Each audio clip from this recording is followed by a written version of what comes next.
क्या आप भी आज तक यही समझते आए हैं कि मैं तो दारू नहीं पीता हूँ तो मैं लिवर की किसी भी तरह की समस्या से सुरक्षित हूँ। पर आपको ये जान के ज़रूर हैरानी होगी कि 65 से 70% ऑफ फैटी लिवर के केसेस नॉन ड्रिंकर्स में पाए गए हैं। नमस्ते दोस्तों, मैं हूँ डॉक्टर काजल और आज इस वीडियो में हम इसी टॉपिक पे बात करेंगे, non alcoholic fatty liver disease. इस वीडियो को मैं 3 भाग में आपको शेयर करूंगी, जिसमें पहले भाग में हम साइंटिफिक डेटा के थ्रू जानेंगे कि पिछले 10 साल का इस डिसीज का क्या ट्रेंड रहा है, किस एज ग्रुप को ये ज़्यादा इम्पैक्ट कर रहा है और किस रीजंस की वजह से ये बढ़ रहा है। नेक्स्ट हम देखेंगे कि इसके मेजर कॉजेज क्या हैं, क्यों ये हो रहा है, चिल्ड्रंस में क्यों ये बढ़ते जा रहा है, और लास्ट पार्ट में हम ऐसे कुछ ट्रीटमेंट के पॉइंट्स जानेंगे जिसके लिए आपको कोई दवाइयों की ज़रूरत नहीं है, बट कुछ simple home remedies and lifestyle changes से आप इससे बच सकते हैं और आपकी लाइफ बेटर बना सकते हैं। अगर अगली बार आपकी सोनोग्राफी रिपोर्ट में फैटी लिवर आता है और आपको कोई कहता है कि तू तो दारू पीने लगा है, तो उससे ये वीडियो ज़रूर शेयर करें, क्योंकि इससे आप जानेंगे कि सिर्फ दारू ही इसका एक रीज़न नहीं होता है। चलिए जानते हैं पिछले 10 सालों का इसका ट्रेंड क्या रहा है। जहां 2014 में ये केसेस 18 से 20% थे, वो 2024 के डेटा में 38 से 40% तक इंक्रीज हो गए हैं। नेक्स्ट देखते हैं कि एज ग्रुप। पहले ये सिर्फ 45 प्लस एज ग्रुप में पाया जाता था, जो कम होके 25 से 35 के एज ग्रुप में आ गया है, और 35% ये अब चिल्ड्रंस को भी इफेक्ट कर रहा है। अगर बात करें पोस्ट कोविड सर्ज की, तो 30% इंक्रीज हुए हैं इन केसेस में पोस्ट कोविड एरा में। नेक्स्ट आता है हमारा जियोग्राफिकल एरिया की। अगर मैं बात करूं तो जहां पहले ये सिर्फ मेट्रो सिटीज में पाया जाता था, वो अब फैलते हुए टायर 2 और टायर 3 सिटीज यानी छोटी सिटीज में भी पाया जाने लगा है। समझते हैं इसके मेजर रीजंस क्या होते हैं। अगर सिर्फ दारू इसमें कंट्रीब्यूट नहीं कर रहा है, तो अदर क्या रीजंस हैं जो इतना प्रिवलेंस से ये डिसीज लोगों में पाया जा रहा है। पहला है आपकी डाइट। जो आप खा रहे हैं, आपको क्या लगता है वो कितना हेल्दी होता है? मम्मी पापा पीछे पड़े होते हैं कि घर का खाना खाओ, घर का खाना खाओ। इसके पीछे रीज़न क्या है, आपको ये समझना ज़्यादा ज़रूरी है कि जो बाहर का जंक फूड, प्रोसेस्ड फूड खा रहे हैं रेगुलर बेसिस पे, चाहे जितने अच्छे रेस्टोरेंट में खा रहे हो या स्ट्रीट पे खा रहे हो, वो आपके बॉडी में कैसे कंट्रीब्यूट करता है फैटी लिवर को करने में। फैटी लिवर का मतलब है लीवर के अंदर फैट डिपॉजिट होते जाना, और वो इतनी मात्रा में बढ़ जाना कि वो आपके पूरे डाइजेस्टिव सिस्टम को इफेक्ट करता है। अब समझते हैं कि जो ये जंक फूड आप खा रहे हैं कैसे काम कर रहा है आपकी बॉडी में। जो ये ऑयल जाता है आपके बॉडी में, जो बार बार यूज़ किया जाता है, रिफाइंड ऑयल या मैदा या कोई भी तरह का प्रोसेस्ड फूड आप जो खा रहे हैं, वो आपके लीवर में अंदर जाके फैट को डिपॉजिट करता है। क्योंकि आप की डाइट रेगुलरली वही चल रही है, बाहर का खाना ज़्यादा होता है, तो उस फैट को प्रोसेस करना पॉसिबल नहीं होता है बॉडी के लिए।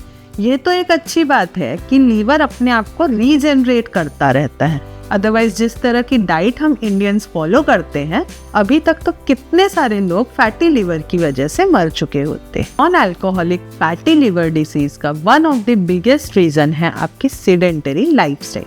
आपको ये जान के बेहद हैरानी होगी कि टोटल केसेस में से 71% केसेस IT एम्प्लॉयज़ में पाए जाते हैं। IT एम्प्लॉयज़ कहने का मतलब है कि जो भी वर्क डिमांड करता है लंबे समय तक बैठे रहना, या कोई एक्टिविटी नहीं है, फिजिकल एक्टिविटी नहीं है आपके वर्क में, ऐसे केसेस में लिवर डिसीज का प्रॉब्लम ज़्यादा होता है। अब ये होता क्यों है, यानी बॉडी में ऐसा क्या चेंज हो रहा है आपके इनएक्टिव रहने से जो ये डिसीज बढ़ रहा है। जहाँ आपके ख़राब लाइफस्टाइल या डाइट की वजह से लीवर पे फैट का लेयर जमा हो गया है, डिपॉजिट हो गया है, वो बर्न करने के लिए ये बहुत ज़रूरी है कि आप एक्टिव रहें। आपके रूटीन में एक्टिव रहना बहुत ज़रूरी है फैट बर्न करने के लिए।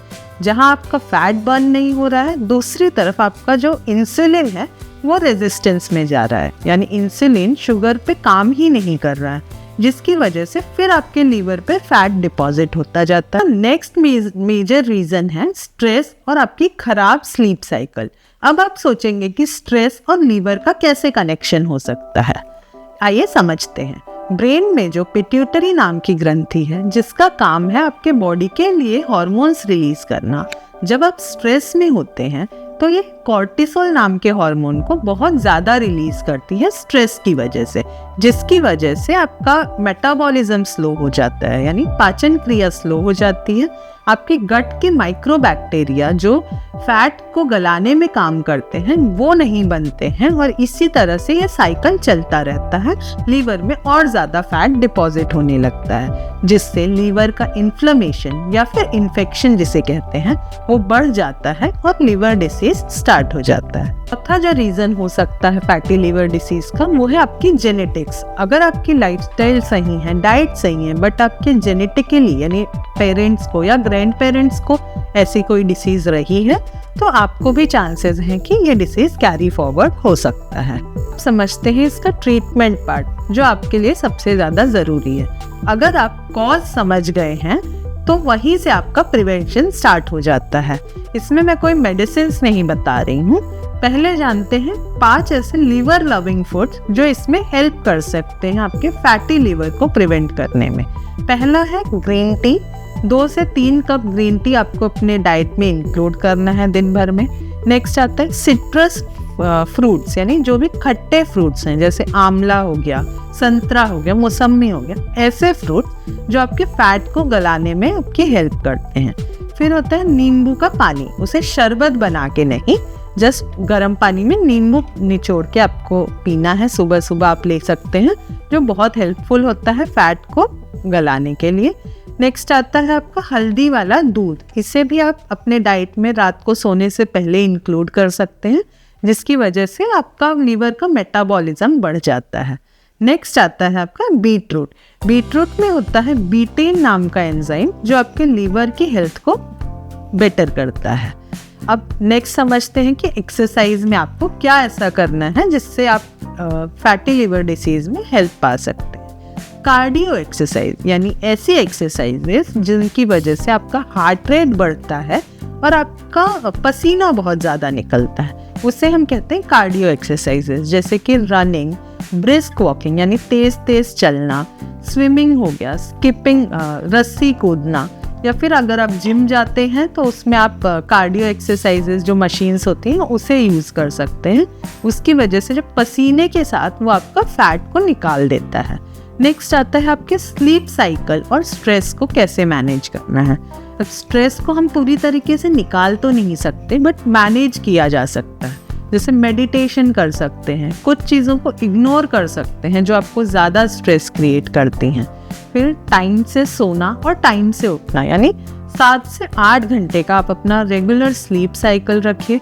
हाइड्रेशन मेंटेन कीजिए। 3 से 4 लीटर का पानी आप अपने डाइट के लिए टारगेट कीजिए, ताकि पानी के साथ यानी यूरिन के साथ भी कुछ अमाउंट ऑफ फैट निकल जाए। अगर ये वीडियो आपको पसंद आया है और आपको ये जानकारी हेल्पफुल लगी है तो प्लीज़ शेयर कीजिए और सब्सक्राइब कीजिए हमारे चैनल को ऐसे ही फ्यूचर अपडेट्स के लिए। आपका एक लाइक हमारे चैनल को बहुत सपोर्ट करता है।